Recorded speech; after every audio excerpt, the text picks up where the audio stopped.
I found out that my wife is cheating on me, but she and Josh don't know that I know it. Josh, by the way, is, or was, my best friend. I know, it's a cliché, but clichés become clichés because they happen so often. I had no idea how to deal with this. The thing is, I couldn't understand why he had my wife. Don't get me wrong, my wife is definitely a beauty. She's in her 30s, and even after 2 kids, she looks damn sexy in a bikini, but his wife Carla is just as hot, if not hotter. Carla is quite tall, standing at 5 feet 7 inches, with red hair that hangs down to the middle of her back, and green eyes that seem to be able to see deep into the soul. I found out that her measurements were 36, 23, 34, and I won't deny that she turned me on. After I found out about Josh and Heather, I did nothing for several weeks, trying to decide what to do. I loved Heather and wondered if there was any way to save our marriage. It seemed unlikely, but I couldn't know for sure until we talked. On Friday, I decided to meet with her, but had to postpone it until Monday. Why wait 2 days? My wife received a call from a very sick friend who needed help, and she rushed to help. I had no doubt that if I called Josh and asked if he wanted to play golf on Saturday, Carla would come up and tell me that Josh was not at home and had gone somewhere for the weekend. My parents had taken the kids to their lake house, so being away from my wife and kids meant I was going to have a quiet weekend alone, and it might very well be the last quiet weekend I'll ever have. On the way home, I stopped, bought a case of beer, and firmly decided that by Sunday evening, all 24 bottles would be empty. When I got home, I put on shorts and a t-shirt and went to the kitchen. Dinner this evening will be simple. I opened a package of hot dogs and put them in a pot to boil, chopped an onion, and took a can of baked beans out of the pantry. I poured the beans into the pan, put it on the stove, and opened a second can of beer. I was rummaging through the refrigerator for mustard when the doorbell rang. I opened the door and saw Carla standing there. She was wearing a tank top but didn't seem to have a bra. She had slippers on her feet. The nipples pressed hard on the t-shirt, and I instantly became more aroused. Are you busy? Partially. I cook dinner and drink beer. Do you mind if I join? Not in the least. I could use some company, I said, stepping aside and letting her in. We went into the kitchen, and she sat down at the table. I knew she didn't drink beer, so I opened a bottle of Merlot and poured her a glass. Dinner is nothing special, I said. Hot dogs and baked beans. Quite a simple thing. Fits. The hot dogs were boiling and the beans were bubbling, so I turned off the heat, moved the pans to the cool side of the stove, and took 2 platies from the cupboard. I handed one to Carla. She cooked herself 2 hot dogs and put some beans on her plate. We sat down to eat, and I asked, "What brought you here? Do you know where Heather is?" She went to help a sick friend. I wonder when this happened. When did that happen? This is Josh's disease. He looked damn healthy when he left the house. You know Josh and Heather are cheating on us, right? And that they are now in room 130 at Arrowhead Lodge? I didn't know where they were, but I've known for a couple of weeks that she's cheating on me. How did you know? I found a condom wrapper in his pants pocket when I was doing laundry. We are trying to get pregnant and don't use condoms. But since he cheats, I decided not to give birth to his child. I don't want to be a single mother if I get divorced, so I used part of my father's inheritance to hire a private investigator.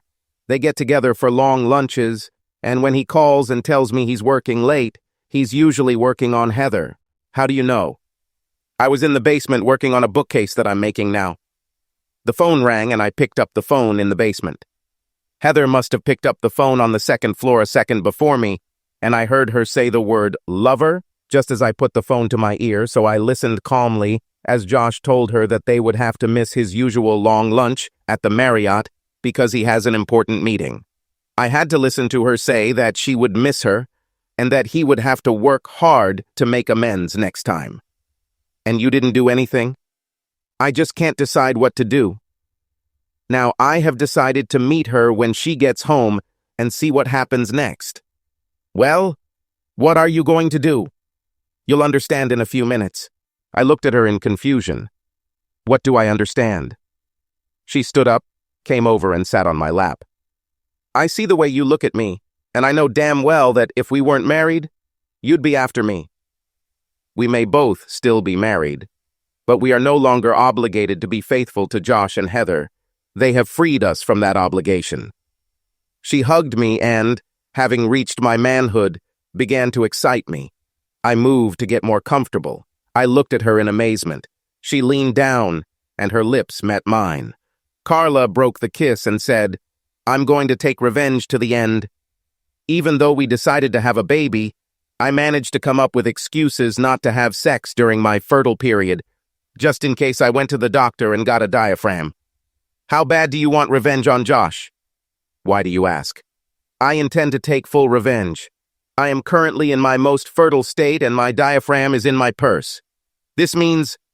That's exactly what it means. Carla was right. It would be full-fledged revenge if Josh raised my child thinking it was his child. I smiled. While caressing Carla, I discovered that she was not wearing underwear. She moaned and whispered, "Oh yes." I broke the kiss and said, "On Heather's side of the bed. That's where I want you. On Heather's side of the bed." She got up from my lap and said, "Come on." We both hurriedly undressed when we got to the bedroom. Carla naked was stunning, and she had something I'd never seen before except in men's magazines. She was completely shaved. I already mentioned that Heather was a beauty, but why Josh would fuck my wife when he had a woman like Carla was completely beyond me. Carla seemed to be thinking along the same lines. She looked at my naked body with puzzlement, and when I asked her what she was thinking about, she replied, "I just do not understand. Your manly tool is vastly superior to Josh's, so why does Heather want to fuck my husband when she has you and this tool at home and ready to go? I don't think this makes any sense." Doesn't matter. You are here now, and others do not exist now. You are absolutely right. Take me to bed, and take me. I pointed to Heather's side. Carla smiled and said, "You take me on Heather's side, and then we'll go to me, and I'll take you on Josh's side." Agreed. She lay down on the bed and demanded hard sex. I did what the lady asked. She moaned as we followed each other like two animals in the heat. She begged me not to stop and to continue forever. Her words drove me crazy, and I wanted to do everything for her. The two of us reached the peak, and it was enchanting. We both started sweating, and I fell on the bed next to her. Carla propped herself up on her elbow and looked down at me. I cannot believe this. I just can't believe it. Heather may be having it, but she wants my husband. You and I have the rest of the evening, all of tomorrow and part of Sunday, and when we're done, you won't care if Heather comes home. Having rested a little, we played the second round and it was no worse than the first. Carla asked, "You won't send me home, will you?" "Stupid girl," I said, pulling her towards me. We fell asleep hugging each other. This morning I woke up before Carla and, looking at her, I couldn't help but think that my betrayal with Josh's wife had lowered me to the same level as Heather. Of course, this can be attributed to Heather's betrayal, which freed me from my vows. What she did, I can do too, right? What's good for the goose is good for the gander, right? But for me, the main thing was that I cheated on my marriage. I couldn't pretend to be moral in my conflict with Heather. True, she didn't know that I had cheated, but I knew it. I didn't notice that Carla was awake until she said, "You look thoughtful. What are you thinking about?" I told her. She replied, "I made the same promises you made when I married Josh. So I guess that makes me a liar too, but I don't think so.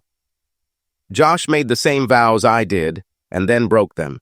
To me, this means that we had a contract, and if we were doing law, if I remember correctly from my business law classes, Josh was in breach of the contract, and the contract could be declared void. I know marriages aren't treated that way, but that doesn't change the fact that Josh and I had a contract, and he broke it with me, which means, at least for me, that I'm no longer obligated to honor it. You should look at your marriage the same way. You don't deceive your beloved. You only do what her breach of contract allows you to do. Enough about this. Feed me, and then we should go to my place and reconsecrate the side of the bed where Josh slept and work on getting me pregnant. She started to excite me, and then we took off. If she wasn't pregnant by the time we fell asleep at her house, it wasn't because we didn't try hard enough. In the morning, she asked when the children would be home, and I replied that it would be around 6. She fed me steak and eggs for breakfast, telling me that I would need energy if I was going to do anything nice for her that day. We parted ways around 4, so I could head home and be there in case my parents arrived earlier than expected. Before I returned home, Carla asked me if I had made my decision, and I admitted that I had not. Are you a good enough actor to pretend that everything is fine? I don't know. Why is this necessary? Because, in my opinion, the best revenge is to continue doing what we did over the weekend. I want to continue until I get pregnant. Besides, you have to think about your children. Divorce will tear you away from them because here, the courts always give custody to the mother. You might be able to see them every weekend, but that would only be if Heather wasn't too mad at you to find some reason for you not being able to see them. My advice is to put up with this bitch. Live as usual, except that you and I will have wild sex every chance we get. I doubt it, Carla. Sooner or later, the traitors will be caught. If they catch us, it will reduce our chances of maintaining a high level in any conflicts. We caught them because of stupid mistakes. You found out about Heather because they were both stupid enough to use home phones to communicate. I found out about this because Josh was so sloppy that he brought the evidence home in his pants pocket. We will not give this kind of chance. We'll buy a couple of track phones at Walmart and use them to keep in touch, and to keep our spouses from accidentally finding them, we'll leave them on our desks. We will always know when they meet, and we will get together at the same time. No, we can't do that. If Heather calls and says she has to work late, I'll have to babysit, and if they do it at lunchtime, we won't be able to either because I can rarely take a long lunch. You sometimes work late, don't you? When you do this, she will have to be home to look after the children. I play cards with a few girlfriends from college every Wednesday night, and I sometimes stop for drinks after work with the people I work with, and Josh is used to it. Another thing we can do is tap into our phone lines so we know what they are talking about. Are you in game? You've thought of everything, haven't you? Maybe I missed something, but if we both work together, I think we can cover all sides. Are you sure you want this? I'm absolutely sure. As I told you at the very beginning, I want to get back at Josh. I gave him everything I have, and he stabbed me in the back. I spoil this son of a bitch to death, and he cheats on me. There's no way in hell I'm going to let it slide. My idea of perfect revenge is to let him raise another man's child. And what could be sweeter than having that child's father, the husband of the woman he's cheating with, in his bed? I also want revenge. I think I can take revenge after seeing how this asshole raises my child, but I'm not sure that I can pretend to be a loving husband for a wife who cheats on me. You will be stimulated by your mistress, right? Over the last 48 hours, you seem to have really enjoyed what I gave you. You can have as much sex as you want, at any time and for as long as you want me. You know that such an offer is damn hard to refuse. I certainly hope so, and that's not all. Josh wants 2 kids, a boy and a girl, and I want them both to have the same dad. What if the first child is a girl? I know he will want a son. Are you ready to keep trying? Yes, until we get caught. We just have to make sure that doesn't happen. Yes, and one last thing. Can you act naturally around Josh? It will be hard not to grin knowing that I will try my best to give him a child to raise, but I think I can handle it. I think I'll stay after work with the girls on Tuesday. What a coincidence. On Tuesday I will work late. My parents dropped the kids off at 6:30 and said they hadn't eaten yet, so I took them to Mickey's and wasn't surprised when they said they wanted a Happy Meal.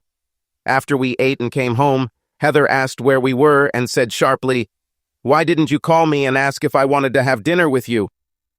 You didn't tell me when you'd be back. You didn't call me on my cell phone and didn't say that you were back," I answered just as sharply.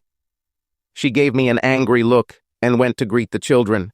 While Heather put the kids to bed, I started looking into it. I learned how to tap a phone line using a voice recorder and decided to buy 1 or 2 on the way home from work the next day. I would buy 2 to bet not only on my line but also on Josh's line. I'll have to call Carla and make an arrangement. I noticed that Heather didn't shower before bed. She may have showered before returning home, but then again, perhaps she didn't. When Heather went to bed, I cited an upset stomach and told her that maybe we could have sex the next day. On Monday at 3:20, my secretary told me that Mrs. Carla Marvis wanted to see me, and I asked Shelley to let Carla in. Carla came in, closed the door behind her, came up to me and kissed me. "It's a pity that your secretary is sitting outside your door. If she weren't there, I would have locked the door and you could have had me right here on your desk. If you can wait 10 minutes, she'll go home at 3:30. Wow, I was just kidding, but I can easily kill 10 minutes. She opened her purse, took out her cell phone, handed it to me and said that she had already written down her number in it. The plan for tomorrow is this. At lunchtime, I'll run to the Marriott and rent a room. I chose the Marriott because to get to the rooms, you have to go inside and walk down a hallway. No outside doors, so anyone could see us coming in. I'll call you and give you the room number. I'll finish work at 4:30 and go straight to my room. When you get there, go to a bar and have a drink. And if anyone there recognizes and sees you, they will think that you just stopped for a drink on the way home. After drinking, you come to the room where I will wait for you. So how? Sounds like a great plan. On the way home, I'll pick up what we need to tap our phones. When will it be convenient for me to come and do this? It's already been done. I went online and found out how to do it, and there is a voice recorder I can use. At that moment, Shelley stuck her head through the door and said, "I'm leaving. See you in the morning." When the door closed, Carla stood up to lock the door. It was quick, no-frills sex, and we both reached our peak. She said, "This will keep me going until tomorrow, but you better come back prepared for a long and energetic evening. Maybe you should take some vitamins." On the way home, I stopped at a radio station and bought 2 tape recorders and 6 extra cassettes. I took a second tape recorder to listen to recordings in my office.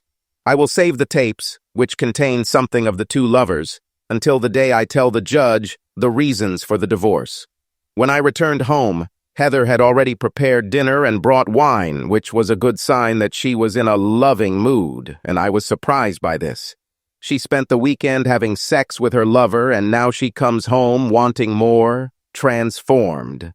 Was she a nymphomaniac, or was she simply enjoying her ignorant, as it seemed to her, husband after being with her lover? Maybe someday I will find the answer to this question. Sex with Heather was always good, and she loved doing it all. If Carla was being honest, and not just playing to my ego when she said I was bigger than Josh, I have to wonder what he had that Heather thought I lacked. Another question that I may someday get an answer to. When dinner was over, and the kids were parked in front of the electronic nanny, Heather said, "You know you have work tonight, right?" "About? And why is this?" "You need to make up for what you missed last night." "I will do everything in my power. You are always amazing, my love." I wanted to say, "Then why are you cheating on me with Josh?" but remained silent. While Heather read to the children, I went down to the basement, found where the phone line was, went into it, and connected the recording. Heather doesn't leave for work until an hour after I do, and I think that's when she and Josh will talk. I could be wrong about this. Heather had a cell phone, and of course they could talk on her work phone while she was at work. I was betting that the call I overheard was a sign that they were talking while she was home. We did it 3 times that night, which was a rare occurrence for us. We had sex 3 or 4 times a week, but usually only peaked once, although sometimes twice. Here's another thing to think about. The warning bell rang just after we finished our 3rd time. We were lying next to each other when Heather said, "Have you thought about the fact that we could have another child?" "Not real," I said, wondering if this had something to do with Josh.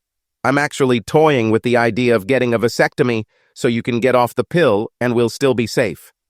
"Why don't you want more?" "We gave birth to Mike and Anna so soon after the wedding that we didn't have the opportunity to go somewhere and see anything. Now we are still young enough for this when Mike and Anna become independent. Young children will rule this out.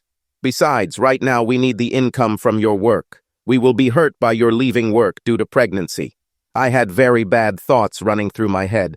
I'm sure Heather knew that Carla and Josh had decided to try for a baby.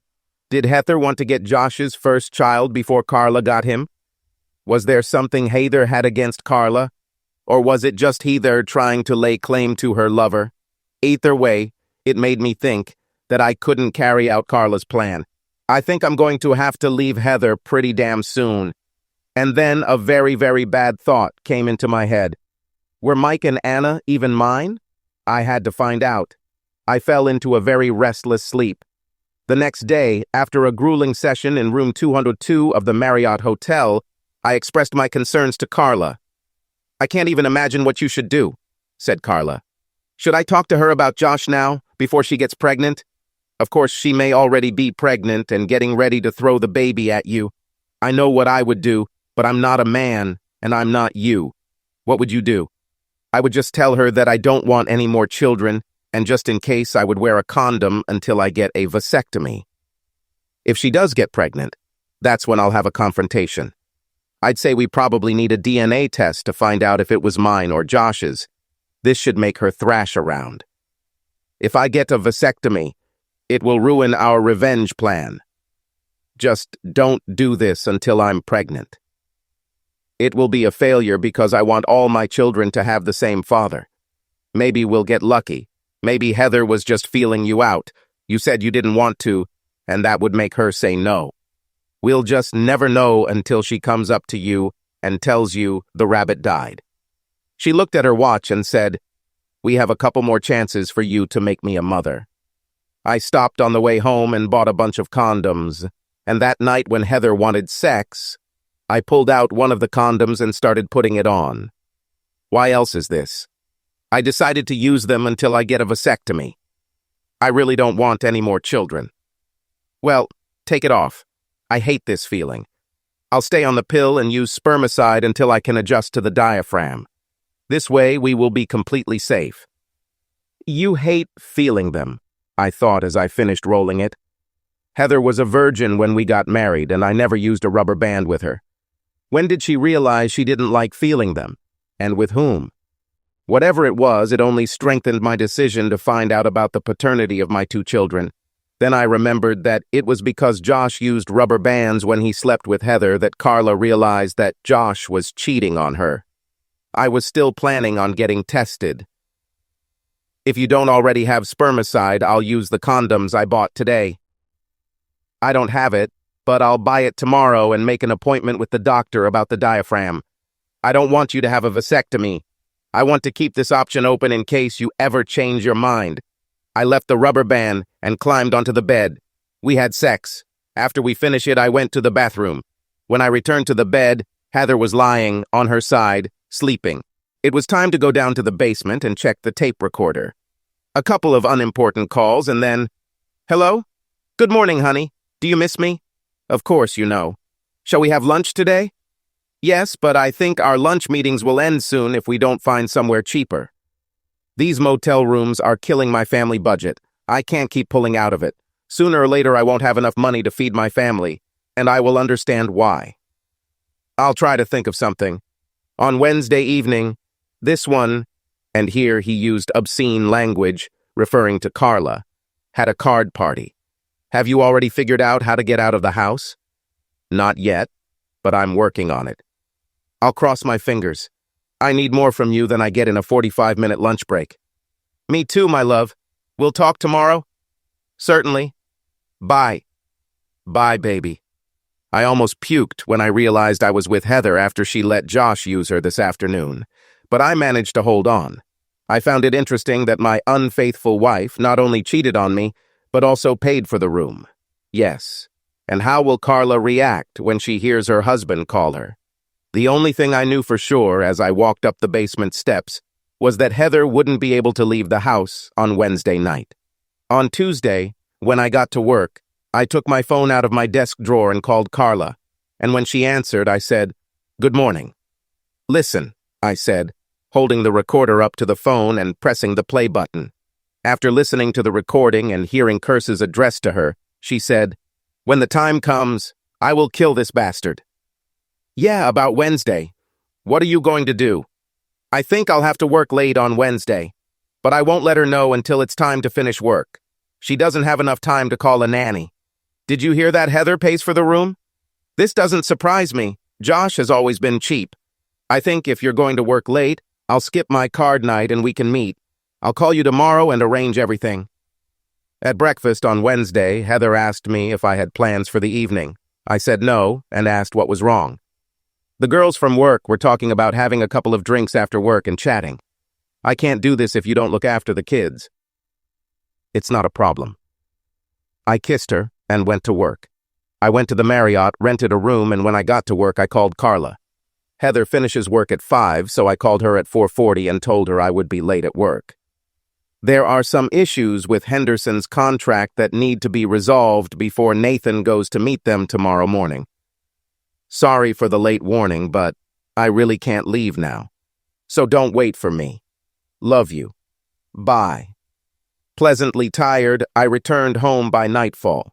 It's a good thing Heather was already asleep, because if she had gotten up and wanted to play, I'm not sure I would have been able to handle it. For the next 5 weeks, Carla and I met on average twice a week, and we always knew in advance what Josh and Heather were doing. It was during this 5th week that Carla said, "Congratulations, Dad. How about having sex with the mother of your child?" How does Josh feel about this? He doesn't know yet. First, I needed to tell the baby's father. Now I can tell Josh. You know, I said, the only thing we didn't do was go on a weekend trip together. I think we owe it to ourselves to celebrate pregnancy just once. We just need to do it without the two of them putting 2 and 2 together and coming up with the correct answer. It's funny that you brought this up today.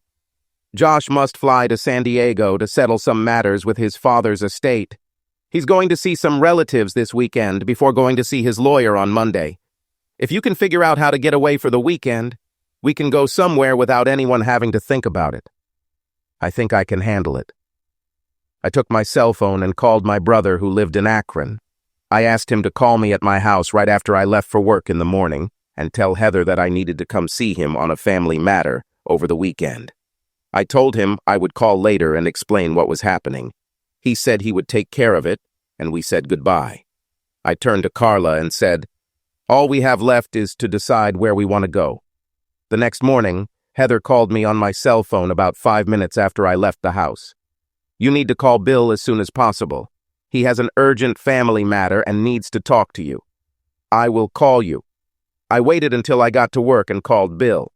I told her that Brian, his son, needed a kidney transplant, and I needed to know if you would agree to donate a kidney, and if so, if you would come to check the compatibility. "So what's up?" I explained the situation to him, and he told me that I could count on his help anytime I needed it. I knew I could count on him because he hated cheating wives. He was a single father because his wife cheated on him. He kicked her out and stayed with the children when Martha died in a car accident. I called Carla, told her how everything worked out, and we agreed to go away for the weekend. I called Arrowhead Lodge and was even able to book room 130. Very fitting, I thought. At 2 o'clock, I called Heather and told her I was flying to Akron. "I'll go home and pack my things. My flight leaves at 8 and I need to be at least half an hour early to check in. I don't want to seem selfish, but I hope your kidney doesn't work.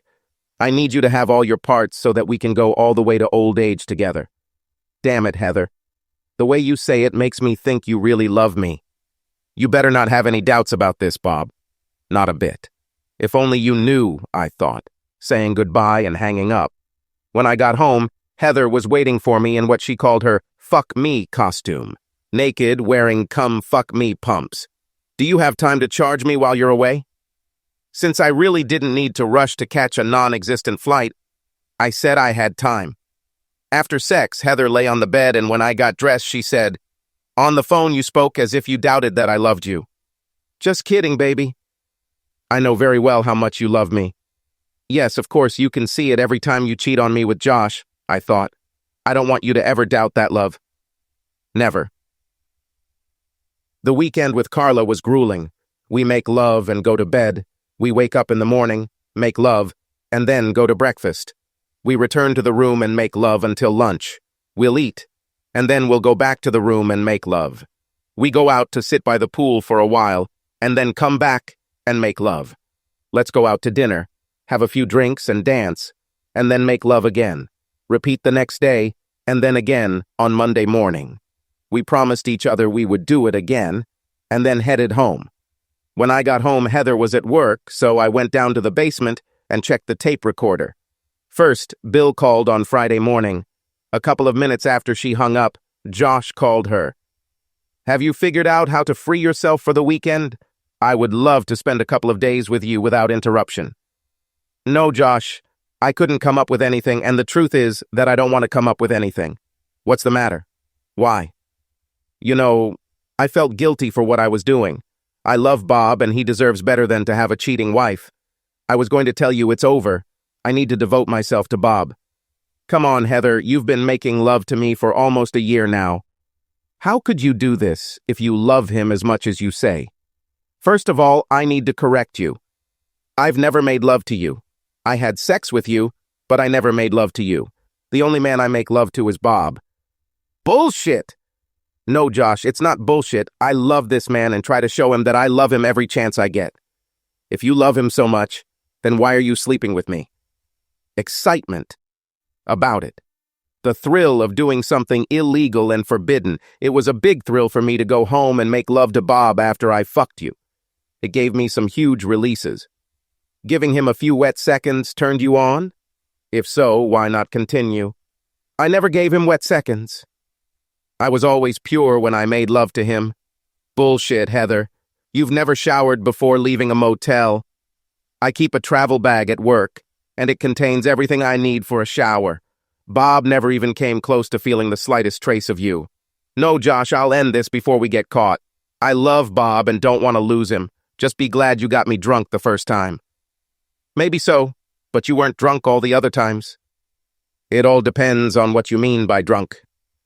I was drunk with the excitement of making love to Bob after you fucked me. I wanted to see if there would be a thrill and excitement if I did it sober, so I let you do it a second time, and that was the only reason I kept doing it. We got away with it for a little over a year, but I just realized that the feeling I have for Bob after being with you is not worth what it will cost me if we get caught and I lose Bob. Have fun in California, Josh, and when you get home, don't call me. Bye. Interesting, I thought, taking out the film and inserting a new one. I unpacked my things and went to work. Around 11, I called Carla, and when I said hi, she said, "I miss you. Is everything okay? You are sexy. Yes. I want you to listen to something. If this is a Friday telephone conversation, then I have already heard it." "What do you think?" "It looks like she started to think with her head and realized that she could lose you." "What are you going to do?" "I've already decided that I'll only stay with her until the kids turn 18, and I don't see anything that would make me change my mind." If she meant what she said to Josh, it would be easier for her to hold on. But the trust was gone. Even if she breaks up with Josh and they never meet again, how do I know that somewhere down the road she won't start missing the thrill and excitement of cheating and hook up with some new guy? You can always hit her with, "If you're really done with Josh, maybe we can move on," but you won't get a second chance.